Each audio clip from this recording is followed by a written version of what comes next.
Good day everyone. We are going to discuss the different therapies used by clinical practitioners and its relationship to social work practice. So first, what is therapy? Therapy refers to the process or treatment itself, while the therapist is a professional or the worker na kung saan nag-train para mag-provide ng therapy to the counselee. So, sino-sino nga ba tong therapist na to? Pwedeng si social worker, si counselor, sila yung nag-train to help people improve their lives by providing guidance and support. Yan po si therapist natin. In short, tao po si therapist. While si therapy naman is a process.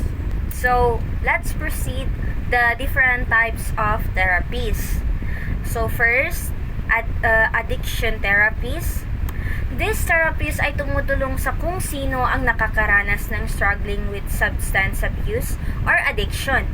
So, ang ginagawa ng therapist na to is to understand the root causes of their addiction and develop coping mechanism for cravings and learn relapse prevention strategies. Second is art therapies. Dito naman is the client or child has experienced trauma might work with an art therapist para ma-express yung kanilang feelings through drawing or painting. Si therapist might help the child interpret their artwork and develop coping strategies.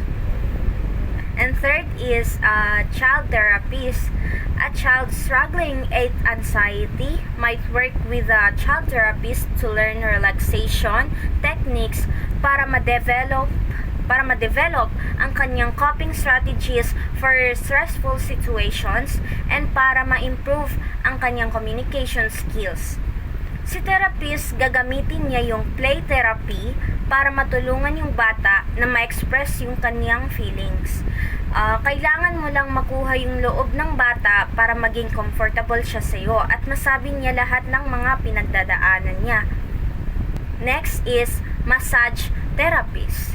Dito naman is ang client nito is experiencing chronic back pain even sa iba pang part ng kanyang mga muscles. Ang work ni therapist dito is to relieve muscle tension, improve flexibility, and reduce pain.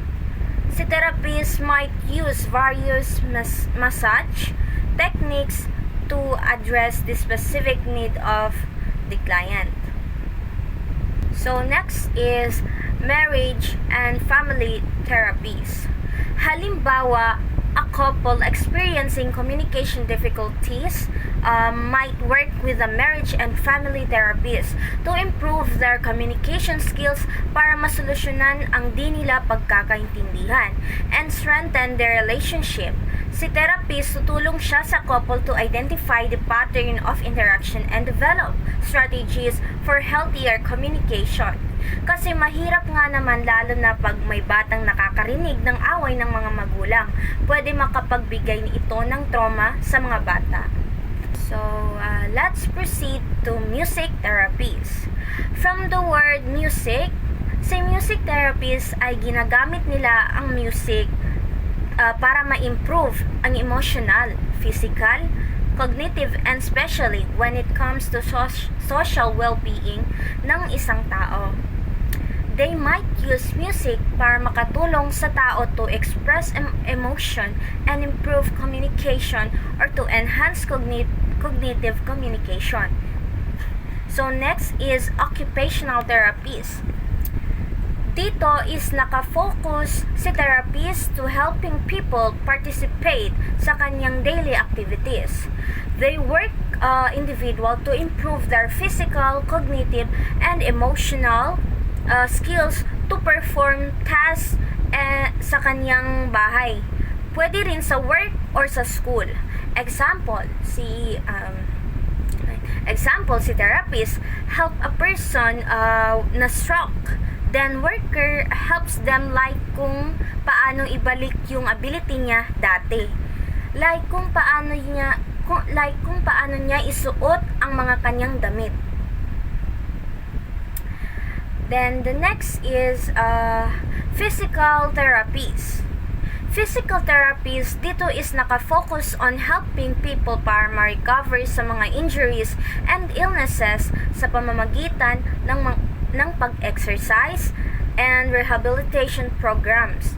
And role niya dito is to improve strength, mobility, and function. Next is psychotherapies. Si psychotherapist naman is nakafocus naman siya sa mental health professional kung saan gumagamit ito ng mga various techniques tulad ng talk therapy para matulungan ng isang individual to manage their mental health conditions. Madalas gamitin ni therapist dito is ang cognitive behavioral therapy para matulungan ang isang patient to manage their depression. Yes. And the last is yoga therapies. A yoga therapist works with the individual with chronic pain para ma-improve yung kanyang flexibility and dahil dito mabawasan din yung kanyang stress and ma-manage yung sakit sa pamamagitan ng yoga postures and breathing exercise. Okay, so psychotherapists come from diverse disciplines including psychiatric nurses, social workers, psychologists, and psychiatrists. Many therapists specialize in a particular area of expertise such as... Mamaya natin pag-usapan yan. Okay, so let's talk about the psychotherapists. Psychotherapists, they are the professionals who help people with their mental and emotional well-being. So, it is important to understand that there's not just one kind of psychotherapists. They come from various professional backgrounds. Think of it like a team of doctors, each with a different specialty.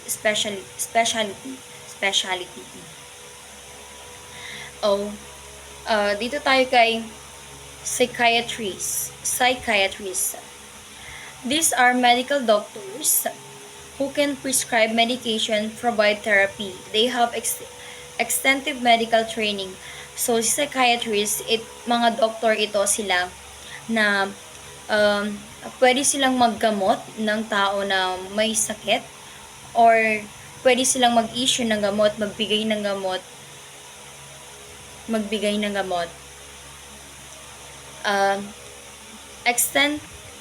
Extensive medical training, meaning it is because meron silang matagal na pagsasanay in terms of that trabaho nila as a psychiatrist or doctors. So, hindi sila basta-basta magbibigay lang ng gamot na ganito, ganyan. Kasi pinag-aaralan nila yan. Yung bawat nararamdaman ng isang tao in terms of mental health. Before yan sila magbigay sa'yo ng gamot or therapy, is pinag-aaralan nila yan ng mabuti.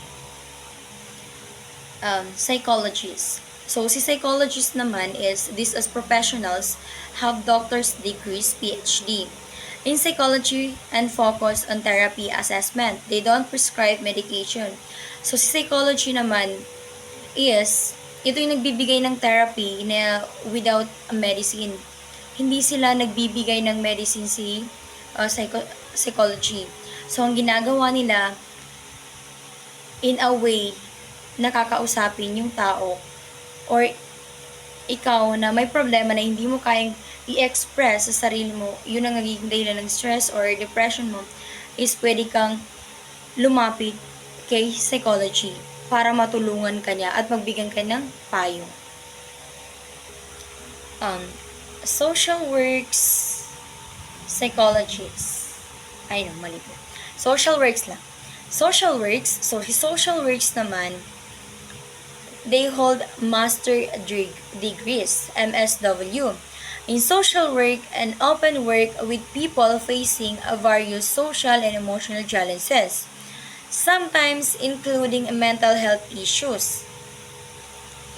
They may or may not provide therapy depending on their specific training in license.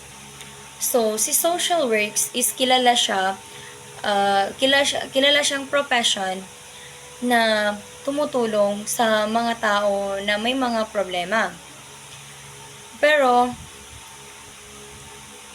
we have kinds of social worker, like, meron tayong tinatawag na medical social worker na pwede silang magbigay ng therapy. Pwede silang, medical social work, is pwede silang magbigay ng therapy in terms sa kung ano lang yung sakop ng kanilang napag-aralan, kung ano lang yung naging sakop ng kanilang training. Psychiatric nurses, registered nurses with specialized training in mental health care.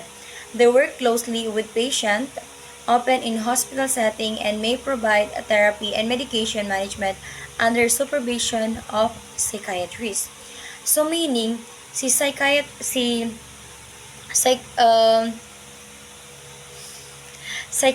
nurses is pwede silang magbigay ng therapy in terms of medicine. Pero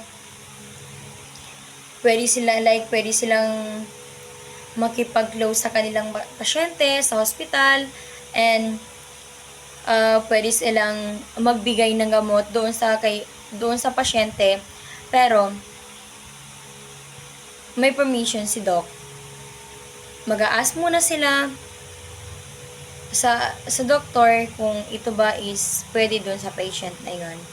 So yun, hindi basta-basta sila magbibigay ng gamot kapag hindi na-aproba ng isang doktor. Okay. Reason to see a therapist. There are many reasons why you might want to talk a therapist. So, marami tayong rason para kausapin. Okay, so marami tayong rason para lumapit sa isang therapist. So, life can be tough sometimes. We all faces challenges. Okay, so lahat tayo humaharap sa isang hamon sa buhay. Malaki man ito or maliit. But, sometimes, yung mga challenges na yun is nagiging overwhelming. And what's when seeing a therapist can be incredibly helpful. Think of a therapist as your personal guide to navigating the tricky parts of life. So, ito yung mga ibang common reason kung bakit yung mga ibang students or ibang tao is kailangan ng therapist. Like, feeling stressed and unconscious all the time. Tulad ng exams, kasabay-sabay yung exam, deadlines, yung relationship, it's a lot. If stress is making hard to focus or enjoy life, a therapist can help you, yes. Struggling with your behaviors, feeling down or depressed, yung nakaka-feel ka na ng sobrang sadness na pangyayari. But if it links for a long time and interferes with daily life, it's important to reach out. A therapist can provide support and help you develop strategies for coping. Okay, so pag sobrang feeling mo wala ka ng halaga, sobrang down ng feeling, sobrang down ka na, to the point na nade-depress ka na, you can talk psychology. Nandiyan si psychology para matulungan ka kung ano man yung problema mo.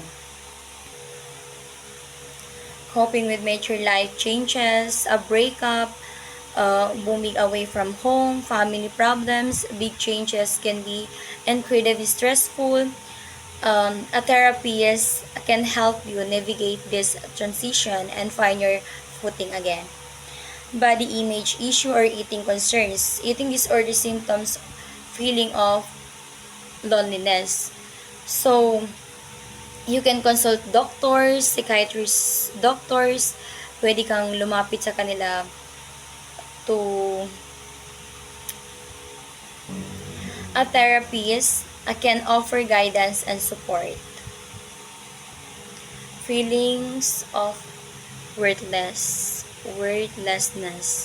Okay, so college can be lonely sometimes. Yung feeling na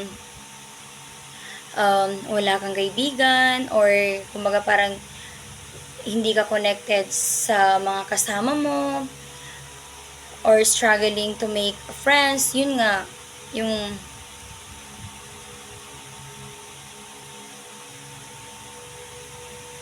a therapist can help you build relationships and improve your social skills.